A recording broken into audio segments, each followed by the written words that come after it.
Reynold number, इस तरह का आप एक वर्ड इस क्वेश्चन में ज़रूर देख पा रहे होंगे। इसको देखने के बाद ही आपको क्वेश्चन डिफ़िकल्ट लगने लगता है। इसका ये मीनिंग नहीं है कि एक्चुअली ये डिफ़िकल्ट होता है। मीनिंग ये है कि हम लोग इस प्रकार का जो कंसेप्ट है कम पढ़ते हैं या नहीं पढ़ते हैं या सिर्फ थ्योरी पढ़ते हैं, क्वेश्चन नहीं करते हैं, ब्ला ब्ला। तो होता क्या है कि हम लोग मोस्टली जो ट्रीटमेंट करते हैं वो होता है रिगार्डिंग आइडियल लिक्विड या आइडियल फ्लूइड जिसमें यू कैन से कि डेंसिटी वो कांस्टेंट होती है, together with one more thing, जो लिक्विड होता है वो नॉन विस्कस होता है।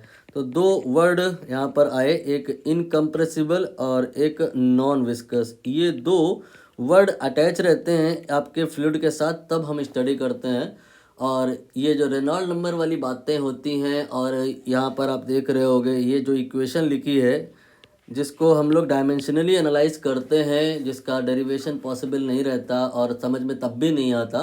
ये सारी कहानी जो होती है, चाहे वो जो पॉइजली इक्वेशन मैंने दिखाई और रेनॉल्ड नंबर, ये सब पिक्चर में तब आती हैं जब इन दो कंस्ट्रेंट में से हम एक कंस्ट्रेंट को रिमूव कर दें और मान लें कि लिक्विड है जो आपका वो कैसा है, नॉन विस्कस नहीं है, उसमें विस्कोसिटी प्रेजेंट है।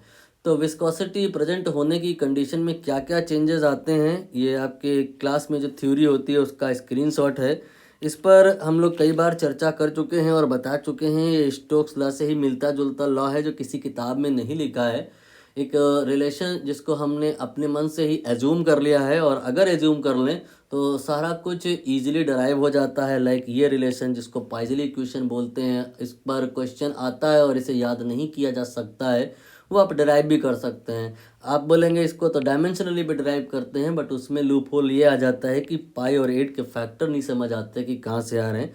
सो ये पूरी कहानी आप कहीं ना कहीं किसी न किसी मिलते जुलते वीडियो में देख पाएंगे। यहाँ पे सिर्फ रेनॉल्ड नंबर की बात करनी है तो हम यहाँ पर इस पार्ट को इग्नोर करके इस पार्ट पर आएंगे। यहाँ पर रेनॉल्ड नंबर एक रेशियो होता है, नाम से ही समझ में आ रहा है कि ये नंबर है। तो किसका किससे रेशियो, प्रेशर का प्रेशर से रेशियो। ये क्या मतलब हुआ, दो प्रकार के प्रेशर, एक you can say rho V square internal pressure होता है। ये हम आपको कई बार बता चुके हैं कि जब कोई लिक्विड फ्लो कर रहा होता है तो उसमें जो रो ए वी होता है ये होता है मास फ्लो रेट, और इसमें वी स्क्वायर से मल्टीप्लाई कर दें तो ये होता है मोमेंटम फ्लो रेट, और अगर ए से डिवाइड कर दें तो momentum flow rate per unit area, you can से फोर्स पर यूनिट एरिया। ये रो वी स्क्वायर जो होता है ये प्रेशर होता है, और इस प्रेशर में प्रेशर ही डिवाइड करते हैं तो रेनॉल्ड नंबर आता है। ये जो डिवाइड करते हैं ये कौन सा प्रेशर है, this pressure is because of viscosity. You can से कि ये एक प्रकार का स्ट्रेस है, यू कैन से कि ये लेफ्ट हैंड साइड है। जब आप न्यूटन्स लॉ ऑफ विस्कोसिटी पढ़ते हैं तो न्यूटन्स लॉ ऑफ विस्कोसिटी में F divide by A left hand side में जो आता है वही प्रेशर है यहाँ पे, जो कि बराबर होता है इस वाले फैक्टर के। And eta here is a viscosity, लिख दूँ मैंने, आपको हो सकता है पल्ले ना पड़ रहा हो, पता नहीं आपकी बैक एंड स्टडी कितनी स्ट्रॉन्ग है। F by A then eta then V by D, ये न्यूटन का विस्कोसिटी लॉ है। और यहाँ से आपको समझ में आया कि ये जो प्रेशर यहाँ पे मैं कह रहा हूँ लेने को वो इस वाले टर्म के इक्वल होगा, मैंने इसे रख दिया। और ये इंटरनल प्रेशर है, ये डिक्टो में एनसीईआरटी के अकॉर्डिंग ही बात कर रहा हूँ, वहाँ भी ऐसे ही बात हुई है। बस वहाँ पे यहाँ पर इंटरनल फोर्स बोला है, यहाँ पे pressure force due to viscosity बोला है। तो ये प्रेशर ड्यू टू विस्कोसिटी हो गया है और ये इंटरनल प्रेशर हो गया है। दोनों को डिवाइड करेंगे तो ये आ जाएगा। बहुत सारे क्वेश्चन तो इस पे ही आ जाते हैं, बट ये क्वेश्चन थोड़ा आगे निकल गया है। यहाँ पर इस फार्मूले से बात तो नहीं बन पा रही है, क्योंकि पिक्चर में जो रिलेट करना है कहानी को वो क्यू से रिलेट करना है। Q here is flow rate of volume. तो यहाँ पे आप देख लो, क्या ऐसा ही है जैसा मैं कह रहा हूँ। 15 लीटर का जो वॉल्यूम है कोई बकेट में 5 मिनट में फिल हुआ है, और उसका डायमीटर उन्होंने बताया है, रेनॉल्ड नंबर बताना है कितना होगा। डायग्राम वगैरह अगर रिक्वायर्ड है तो आप बना सकते हो। ये बकेट है और इस बकेट में पानी भर रहा है। कितना पानी भर रहा है, आप यहाँ पर 15 लीटर पानी को इस बकेट में डाल रहे हैं। एंड ये कहानी है विद इन 5 मिनट। अगर हम सेकंड में कन्वर्ट कर लें तो बेहतर होगा, यानी कि 5 गुणे 60 300 यू कैन से सेकंड में 15 लीटर का पानी आपने इसमें इन कराया है। माइट भी हो सकता है इतना आउट हो गया हो, बट यहाँ पर फ्लो मेंटेन्ड है। आप हर अगले 300 सेकंड में 15 लीटर या यू कैन से 15 केजी का पानी गिराते जा रहे हैं इसमें। तो बाहर निकलता जा रहा है या नहीं, ये हमारे लिए इतना मायने नहीं रखता है। हमें तो बस ये जानना है कि ये जो यहाँ पर लिक्विड है या जो ये वाटर है उसकी विस्कोसिटी कितनी होगी। ये आर ई, विस्कोसिटी बोल दिया मैंने, रेनॉल्ड नंबर कितना होगा, आर ई निकालना है। तो इसका मैंने अभी आपको फॉर्मूला लिखाया rho V D divided by N. इससे बात क्यों नहीं बनेगी, थिंक अबाउट दैट। ये आपको डेंसिटी ये तो नोन है वाटर का, ये विस्कोसिटी ये नोन है, देख लीजिए सब कुछ गिवन है। डायमीटर ऑफ द ट्यूब ये भी देखिए गिवन है, but the problem here is with V. V क्या है, जिस स्पीड से ये फ्लो किया है, तो यहाँ पर हमें जाहिर सी बात है वी को निकालना होगा। तो वी को निकालने के लिए हम ये जो दिया है इसका मदद लेंगे। ये क्या दिया है, 15 लीटर 300 सेकंड में। ये वॉल्यूम डिवाइड बाई टी है, ये क्यू से रिप्रेजेंट होता है, और ये ए इंटू छोटा वाला वी के बराबर होता है। तो यहाँ पर आप चाहो तो इसे लीटर को केजी इस लीटर को मीटर क्यूब में कन्वर्ट कर लो, और चाहे तो अभी फार्मूला बना लो, बाद में हम क्या करेंगे इसको वैल्यू पुट करके इजी कर लेंगे। तो यहाँ पर आपको जो इशू आया वो क्लियर हुआ। स्पीड ये जो वी है ये फार्मूले में आ रही है और हमें पता नहीं है, तो हमें इसे एलिमिनेट करना होगा using this expression Q equal to A V. और यहाँ से हम अगर V निकालेंगे तो ये आ जाएगा Q डिवाइडेड बाई A, और इसे हम यहाँ रखते हैं, फिर देखते हैं क्या बन के आता है।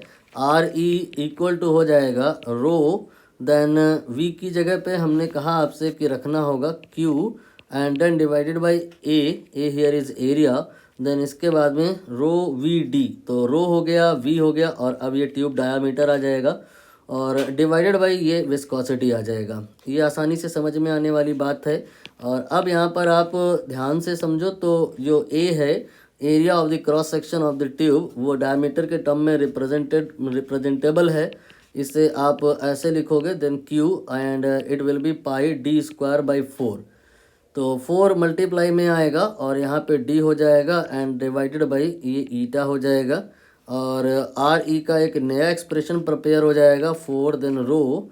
और यहाँ पे आप ये समझ पा रहे हो कि एक डी तो कैंसिल हो ही जाएगा, तो आप डिनोमिनेटर को पहले लिखें, तो ये 4 देन ईटा, नहीं 4 तो न्यूमरेटर में आएगा, पाई बचेगा, और इसके बाद में एक डी बचेगा और एक ईटा बचेगा, और यहाँ न्यूमरेटर में रो क्यू बचेगा।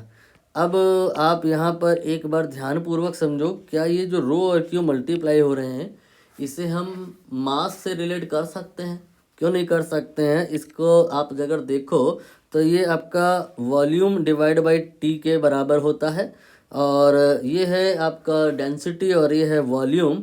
तो डेंसिटी और वॉल्यूम मल्टीप्लाई कर दिए जाएँ तो ये m को रिप्रेजेंट करता है, और m बाई टी, इसे हम एक काम करते हैं, बड़ा m लिख लेते हैं, तो m बाई टी को छोटा m लिख लेंगे। तो आप यहाँ पर नेक्स्ट टाइम से कंफ्यूज ना हो, जो छोटा m है ये काइंड ऑफ मास है, बट मास नहीं है। सही मीनिंग इस m का क्या है, ये है mass flow rate, you can से m डिवाइड बाई टी। तो इतनी मेहनत मशक्क़त के बाद जो हमें फार्मूला डिराइव किए हैं, हमने उसे पहले ही लिख रखा था, ताकि जो लोग समझ कम पाते हैं और याद ज़्यादा कर पाते हैं, डायरेक्ट इस फार्मूले को यूज़ कर पाएँ। तो रेनॉल्ड नंबर के ढेर सारे फार्मूले हो गए, जिसमें से हमें आने चाहिए कौन कौन से, आपको ये आना चाहिए, और अगर कंसेप्ट ओके है तो फिर सारे आप बना ले जाओगे, बट अगर कंसेप्ट ओके नहीं है तो एटलीस्ट ये और ये आना चाहिए। बाकी तो आप एग्ज़ाम में ज़्यादा मुश्किल चीज़ें पाओगे नहीं। आर ई का फार्मूला मैं एक बार फिर से लिखूं तो 4m डिवाइडेड बाई ये पाई डी, देन यहाँ पर n के बराबर हो जाएगा।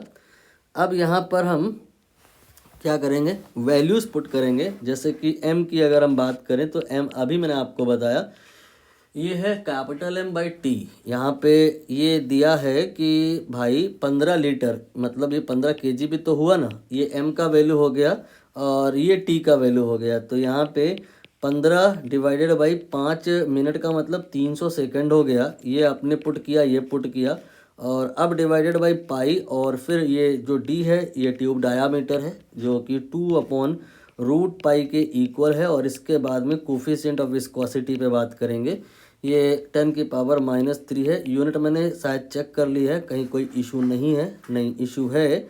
ये जो मैंने डी रख दिया है ये 2/√π रखा है, बट ये सेंटीमीटर में था तो हम इसे मीटर में करेंगे।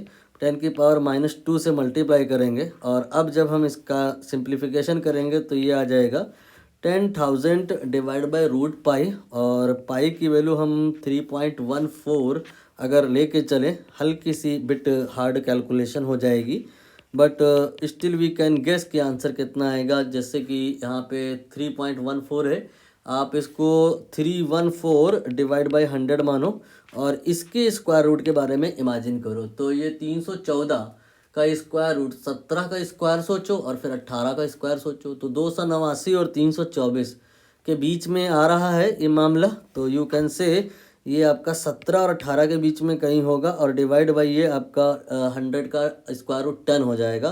तो 1.7 एंड 1.8 के इन बिटवीन ये वैल्यू लाई करेगी। और अब आप यहाँ पर इससे अगर इसको आप बिठा लें तो 17 पच्चे 85 और 18 पंचे 90, यहाँ पर प्रत्येक परिस्थिति में चाहे 17 लेके चलें और चाहे 18 लेके चलें, जो फर्स्ट डिजिट है वो 5 है।